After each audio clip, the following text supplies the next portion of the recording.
Chers amis, bonjour. Je souhaite aujourd'hui partager avec vous un petit enseignement sur notre paracha de Vayechi, la section hebdomadaire que nous lisons ce Shabbat. Dans la paracha de Vayechi, la Torah continue l'histoire de la venue de Yaakov en Égypte, de sa rencontre avec ses enfants, et c'est une paracha, une section qui met en valeur les dernières recommandations de Yaakov vis-à-vis de ses enfants avant de décéder et de rejoindre ses pères. Parmi ses enfants, il y en a un bien évidemment, Yosef, qui est descendu avant lui en Égypte.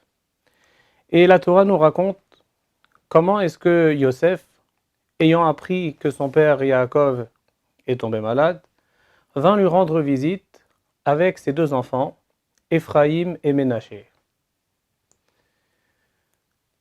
Lors de la bénédiction que Yaakov réserve à ses petits-enfants, Ephraïm et Ménaché, la Torah nous dit qu'il souhaite que Becha yevarech Israël les morts, Yesimcha Elohim ke Ephraïm vechim Naché.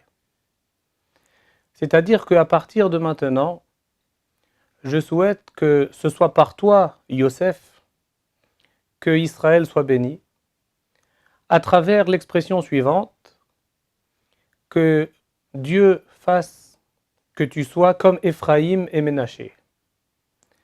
Rashi nous explique que Ephraïm et Ménaché, dorénavant, lorsque un père veut bénir ses enfants, eh bien il va leur souhaiter qu'ils soient comme Ephraïm et Ménaché, les deux fils de Yosef.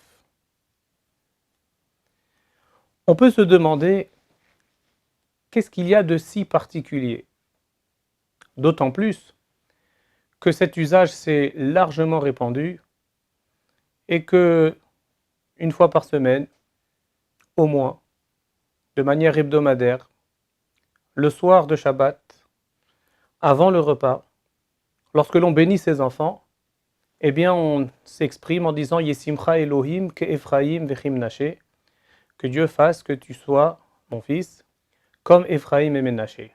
Qu'y a-t-il de si particulier en Ephraïm et Ménaché pour que durant tant de générations, ce soit cet exemple qui soit retenu lorsque l'on veut souhaiter à ses enfants qu'ils continuent dans la voie des ancêtres de Abraham, Yitzhak et Yaakov. Permettez-moi de partager 3 petites idées sur la particularité d'Ephraïm et Ménaché. La première idée, c'est que en fait, la différence entre Ephraïm et Ménaché et les autres enfants de Yaakov est que Ephraïm et Ménaché ont vécu, ont grandi, sont nés même en Égypte, dans un environnement qui n'était pas forcément facile et qu'il n'était pas aisé de garder un attachement à l'éducation, aux valeurs, telles que ceux qui étaient avec Yaakov. C'est la raison pour laquelle lorsque Yaakov justement arrive en Égypte et voit que les enfants de Yosef, qui sont nés dans une maison de celui qui était le vice-roi d'Égypte et qui devait sans doute être en contact avec combien de personnages, malgré tout ils sont restés et il voit qu'il ressemble à ses propres enfants. Kir-Ouven ve Shimon Yéoli. Voilà que Ephraïm et Ménaché, dit Yaakov, sont comme Réhouven et Shimon. Alors il se dit que de tels enfants, qui sont capables de garder leur identité, même dans un environnement étranger, même dans un environnement hostile, eh bien, on mérite d'être béni et de leur ressembler. Et c'est le premier sens de cette bénédiction.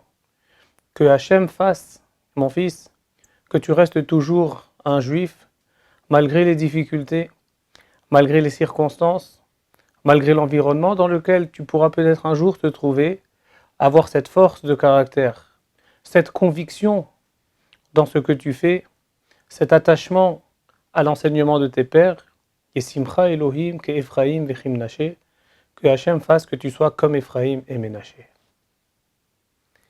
Mais on peut également donner une deuxième explication.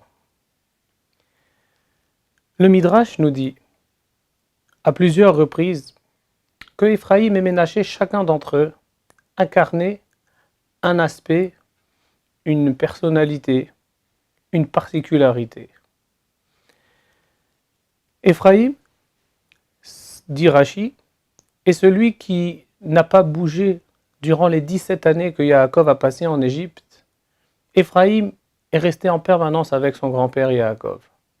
C'est celui qui a appris, c'est celui qui a étudié, c'est celui qui s'adonnait, qui donnait son temps à l'étude de la Torah et qui incarne celui qui justement étudie, celui qui est capable d'étudier la Torah, d'accomplir les mitzvot et de rester fidèle à l'enseignement de ses pères. Ménaché, lui aussi était fidèle à l'enseignement, mais Ménaché a joué un rôle, on va dire, un petit peu plus politique. Ménaché, par exemple, c'est celui qui était l'interprète, qui a Mélitz Benotam lorsqu'il fallait un interprète entre Yosef et ses frères, c'était Ménaché. Ménaché était le bras droit de son père. Il l'aidait dans ses actions de la vie de tous les jours. Comment est-ce qu'il dirigeait, comment est-ce qu'il était en train de gérer la société ou de gérer le pays. C'était Ménaché qui l'aidait. Chacun des deux, et Ephraim et Ménaché, a réussi dans son domaine. Mais lorsque Yaakov bénit, il dit Yesimcha Elohim ke Ephraim vechim Menaché. C'est-à-dire que Dieu fasse que tu sois à la fois comme Ephraim, mais comme Ménaché également. Simplement, il a mis Ephraim, il a cité Ephraim en premier. C'est parce que dans la vie, il faut savoir où mettre la priorité. C'est vrai qu'on doit être capable de se développer, d'avoir un projet professionnel, de faire vivre sa famille, d'assurer sa subsistance. Mais avant tout, il faut savoir que ne pas confondre un but et un moyen, et savoir qu'un véritable juif doit avoir toujours à l'esprit de donner la priorité à l'étude, à l'accomplissement des mitzvot, à l'étude de la Torah. Et c'est la raison pour laquelle Yesimcha Elohim ke Ephraim vechim Menaché. D'abord comme Ephraim, et ensuite comme Menaché, lorsqu'on bénit quelqu'un, lorsqu'on lui souhaite de se réaliser, de s'épanouir, qu'il trouve tout d'abord son épanouissement dans la Torah, et ensuite dans le monde professionnel. Et enfin, une troisième lecture, une troisième explication de cette bénédiction Yesimcha Elohim ke Ephraim vechim Menaché. Juste avant que Yaakov ne prononce ces mots, il s'est passé quelque chose d'étrange, de particulier. Yosef, qui présente ses deux enfants à son père Yaakov, et qui sait que Ménaché est l'aîné, eh bien veut mettre Ménaché à la droite de son père. Et Ephraïm,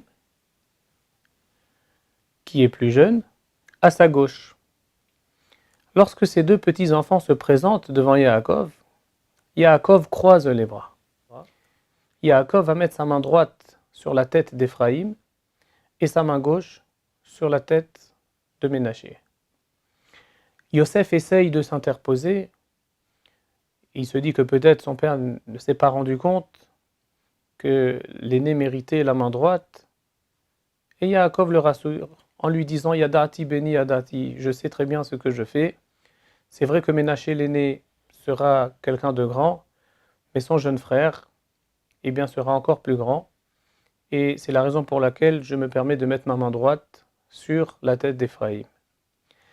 Et voilà que nous sommes ici, les témoins, que Ephraïm et Ménaché n'ont pas réagi.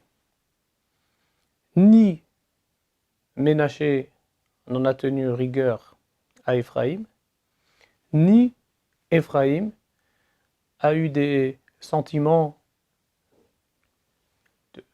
d'orgueil, des sentiments de suffisance. Ils sont restés avec la même fratrie, avec le même amour. Et il y a ici l'exemple d'un amour de deux frères qui apparaît à travers cet épisode entre Éphraïm et Ménaché. Bien que Ménaché ait été mis en second plan, Vayasem et Éphraïm lifné Ménaché, bien que Éphraïm ait été placé avant Ménaché, malgré tout, Ménaché est resté avec des sentiments favorables à son frère, et Éphraïm ne s'est pas senti au-dessus forcément de Ménaché. Et alors que dans le livre de Béréchit, nous avons rencontré des fratries, mais qui n'étaient pas toujours des fratries qui se sont bien terminées. Commencer par Caïn et Ével, même entre Yitzhak et Ishmaël, c'était pas facile. Entre Yaakov et Esav, ce n'était pas non plus facile. Entre Yosef et ses frères, c'était également difficile.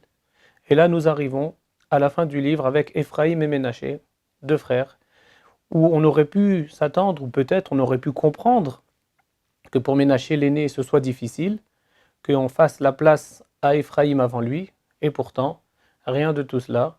L'amour entre les frères, la fratrie, la fraternité entre Éphraïm et Ménaché a été capable de surmonter cet épisode. Et lorsque Yaakov a vu la réaction de ses petits-enfants, il a dit que c'est ainsi qu'il faut désormais bénir les béné Israël. Yesimcha Elohim ke Ephraim vechim Naché, que Dieu te mette, que te fasse comme Ephraim et Ménaché, Vayasem et Ephraim lifne Ménaché. Et il a cité Ephraim avant Ménaché. C'est la suite, c'est l'explication de la bénédiction. D'être capable, même si on voit que l'autre a été mis en avant, même si peut-être on pourrait avoir des raisons de lui en vouloir, être capable de rester toujours avec cet amour, eh bien ça c'est une bénédiction qu'on mérite de donner à nos enfants et qu'on mérite de souhaiter aux êtres qui nous sont chers. C'est pourquoi, chers amis, notre paracha nous apprend que dans cette bénédiction, il y a au moins 3 dimensions. La première, être capable de garder son identité dans toutes les circonstances, dans toutes les situations, les Simcha Elohim, Ephraim et Ménaché, comme eux-mêmes ont été capables de rester fidèles à l'enseignement de leur père et de leur grand-père en Égypte. Deuxième enseignement, Ephraim vechim Naché, d'être capable, tout comme Ephraim et Ménaché, mais de donner d'abord la priorité à l'étude de la Torah par rapport aux autres réalisations. Et enfin, être capable d'accepter, de savoir comment vivre les uns avec les autres, dans cet esprit de fraternité, d'amour de l'un à l'autre. C'est tout cela que nous récitons, que nous disons, que nous bénissons, que nous souhaitons le vendredi soir, en souhaitant le meilleur pour nos enfants et en leur disant Yesimcha Elohim ke Ephraim vechim Naché. Shabbat Shalom Umevorach.